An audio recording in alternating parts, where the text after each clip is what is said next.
Hi viewers, welcome to another series of child development and pedagogy for TET students, particularly for DLED students as well as B.Ed students as well as my teacher friends.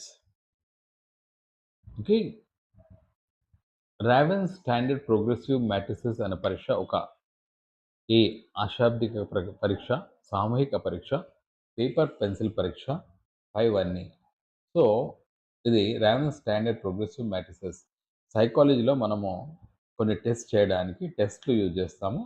So దీన్ని మనము ఆశాబ్దిక పరీక్ష, సామూహిక పరీక్ష, paper pencil పరీక్ష అంటాం. So psychology సంబంధించిన కొన్ని పరీక్షలకు మనము టెస్ట్ ఉపయోగిస్తూ వాటి గురించి మనం చూస్తాం. వైఖరులకు సంబంధించింది సరికానిది అంటే ప్రతి శిష్యుల్లో వైఖరులు ఏర్పడుతూ ఉంటాయి. మరి ఎలా ఏర్పడతాయి అంటే యాటిట్యూడ్ అంటాం మనం. వైఖరులు పుట్టుకతో ఏర్పడతాయి. వైఖరులు మారుతూ ఉంటాయి.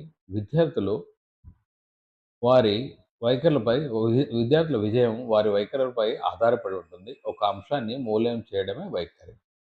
సో ఇలా చూసినట్టయితే పుట్టుకతో ఏర్పడతాయి, సరైందే, మారుతూ ఉంటాయి. విజయం కూడా వారి వైఖరి పైన ఆధారపడి పాజిటివ్ ఉన్న వైఖరి ఉందనుకోండి, పాజిటివ్ దృక్పథం ఉంటే మనం విజయం సాధిస్తాం. ఆప్టిమిస్టిక్ అంటాం. నెగిటివ్ దృక్పథం ఉందనుకోండి విజయం సాధించలేము. కాబట్టి దీన్ని చూసినట్టయితే మనకు ఆన్సర్ ఈ వైఖరులు పుట్టుకతోనే ఏర్పడతాయి, సరికానిది. మిగతా అన్ని కూడా మనం మాపనం చేయొచ్చు, మూల్యాంకనం చేయొచ్చు అని చెప్పినాం కదా. ఎమిలీ, ఓకే, ఎమివి కాదు, ఎమిలీ అనే గ్రంథాన్ని రచించిన వారు ప్లేటో, అరిస్టాటిల్, రూసో, షేక్స్పియర్. ఒకసారి గమనించండి, ఎమివి కాదు, ఎమిలీ అనే గ్రంథాన్ని. సో మనం తీసుకున్నట్టయితే రూసో అనే వ్యక్తి న్యాచురిస్టిక్ ఫిలాసఫర్. వీరు గో బ్యాక్ టు నేచర్ అన్నారు. విద్యార్థులను ప్రకృతిలో వదిలినట్టయితే వారు విద్య నేర్చుకుంటారు అన్నారు. దానికి సంబంధించిన పుస్తకమే ఎమిలీ అనే గ్రంథం. దీన్ని రాసిన వారు రూసో. సగటు ప్రజ్ఞావంతుల ప్రజ్ఞాలబ్ధి ఇలా ఉంటుంది. అంటే మనం యావరేజ్ ఇంటెలిజెన్స్ అంటాం, ఐక్యూ అంటాం, ఇంటెలిజెన్స్ కోషియంట్. ఐక్యూ ఎంత ఉంటుంది? 100 నుంచి 110, 100 నుంచి 120, 90 నుంచి 110, 90 నుంచి 100 మనం చూసినట్టయితే యావరేజ్ సారా భారతదేశంలో సగటు ప్రజ్ఞావంతులంతా కూడా 90 నుంచి 110 మధ్యలో ఉంటారు. సో అదేవిధంగా డెమోక్రసీ అండ్ ఎడ్యుకేషన్ అనే గ్రంథాన్ని రాసిన వారు మెహరాన్స్, John Dewey, Kilpatrick, Plato. చూసినట్టయితే జాన్ డూయి బి మనకు చూసినట్టయితే బి. అదేవిధంగా కిల్ ప్యాట్రిక్ అనే వ్యక్తి ప్రాజెక్ట్స్ని కనుక్కున్నాడు, ప్రాజెక్ట్ మెథడ్ని కనుక్కున్నాడు. Okay, right.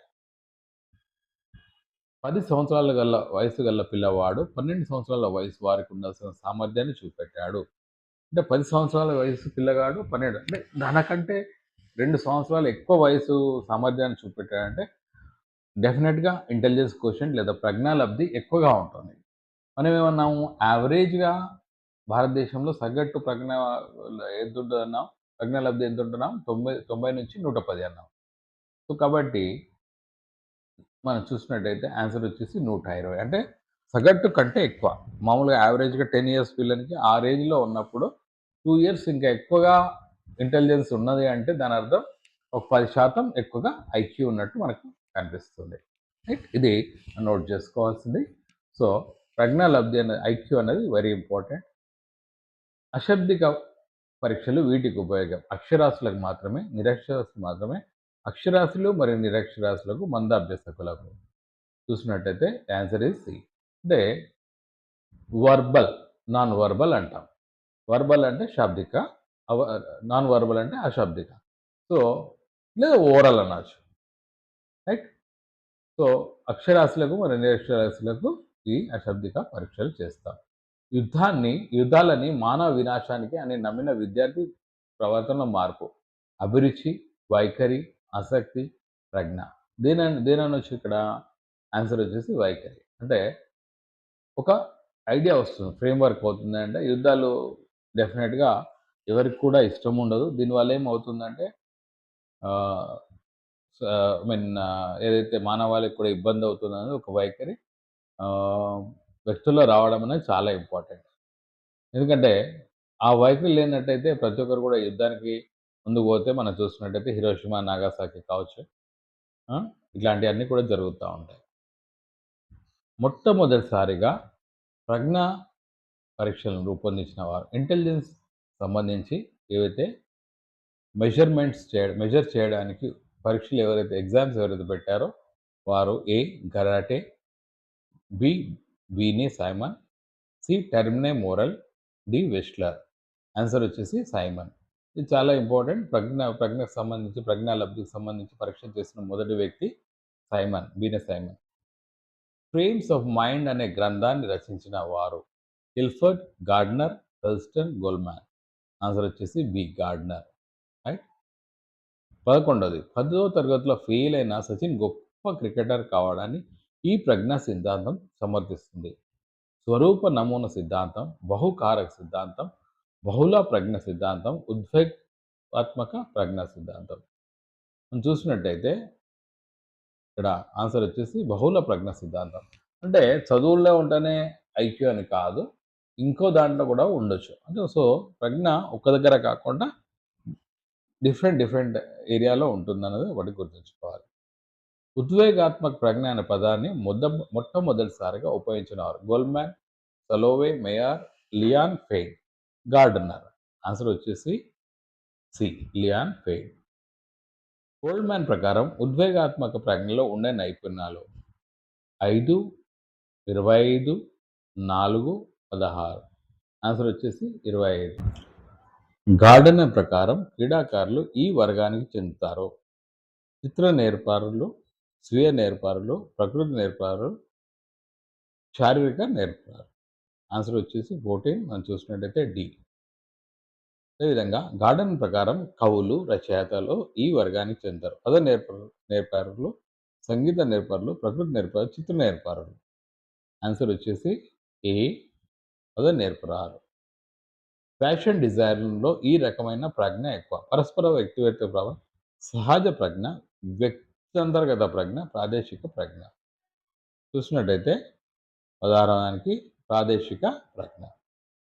ఉద్వేగాత్మక ప్రజ్ఞ అనే పదానికి ఎక్కువ ప్రాచుర్యం కల్పించిన వారు లియాన్ pain, Goldman, Gardner, Mayer. Answer వచ్చేసి బి. గోల్డ్‌మ్యాన్. గోల్డ్‌మ్యాన్ ప్రకారం ఉద్వేగాత్మక ప్రజ్ఞకు సంబంధించి సరికానిది. ఉద్వేగాత్మక నైపుణ్యాలు జన్మతా రావు. వీటిని మన కృషి ద్వారా సాధించుకోవాలి. వ్యక్తి సఫలతలో 20% ఉద్వేగాత్మక ప్రజ్ఞదే. వ్యక్తి సఫలతలో ఉద్వేగ ప్రజ్ఞత కీలక పాత్ర. మనం చూస్తున్నట్టయితే సి. ఈక్యూ అనగా educational quotient, environmental quotient, emotional quotient, essential quotient. Answer వచ్చేసి మనం చూసినట్టయితే 19th వచ్చేసి ఈక్యూ అనగా ఎమోషనల్ కోషెంట్. ఒక సబ్జెక్ట్లో ప్రతిభ చూపిన విద్యార్థి అన్ని సబ్జెక్టులో ప్రతిభ చూపుతారని నమ్మే సిద్ధాంతం. ఏకకారక సిద్ధాంతం, ద్వికారక సిద్ధాంతం, బహుకారక సిద్ధాంతం, సామూహిక కారక. ఆన్సర్ వచ్చేసి ఏకకారక సిద్ధాంతం. So definitely my subscribers as well as viewers, um, I will be posting regularly child పెడగాజీకి సంబంధించి రెగ్యులర్గా మీకు పెట్టడానికి ప్రయత్నం చేస్తుంటాను. సో మీరందరూ కూడా మరి జూన్ 15th to 30 మధ్యలో ఉన్న ఎగ్జామ్కి సన్నద్ధం అవుతున్నారు. సో మరి డెఫినెట్గా ఈ యొక్క సిరీస్ ఆఫ్ క్వశ్చన్స్ నాకు ఉపయోగపడుతుందని ఆశిస్తూ థ్యాంక్ యూ. ధన్యవాద్. Signing off your doctor Kola. Bye.